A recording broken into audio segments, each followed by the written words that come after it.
Sabi kayo ito nakaistorya sa kuya mga panggang ngaya DJ Makisig, aram mo ngaya ang tunay na istorya ngaya kang Last Supper. Ngaya Makisig, ang tunay na istorya kang Last Supper, dayo pa aram.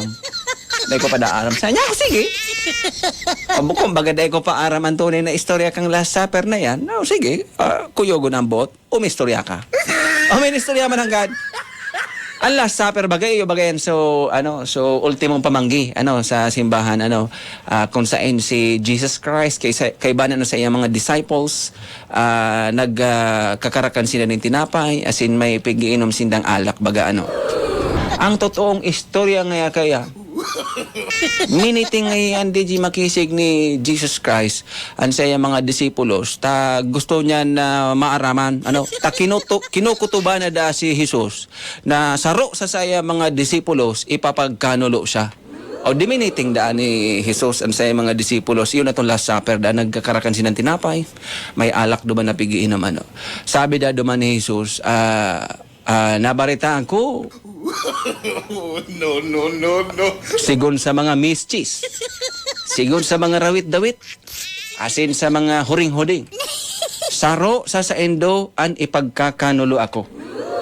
Ngunyang pasana, tumuruga na kamo. Ngunyang pasana. Ta ako kinukutuban na ako. Ngunyan si Judas da mga pangga, medyo nag-react. Nag-react da. Hindi baka guilty. Nag-react da si Judas. Anggot. Tinumpal da itong lamisang ito. Inaro ka no?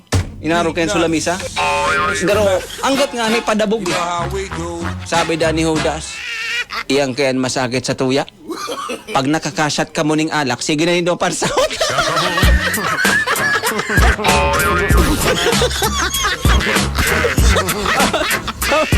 Sabi man ni Judas, tama na kita kang irinom-inom na mag-uruli na kita.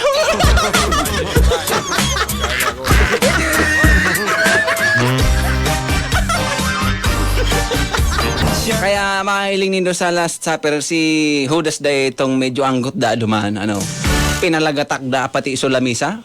Sining ka no? Nagdadabog. Mainit ang pamayo. Kaya na masakit sa endo da pangani ka mo burat. Sige nindo pansarahot.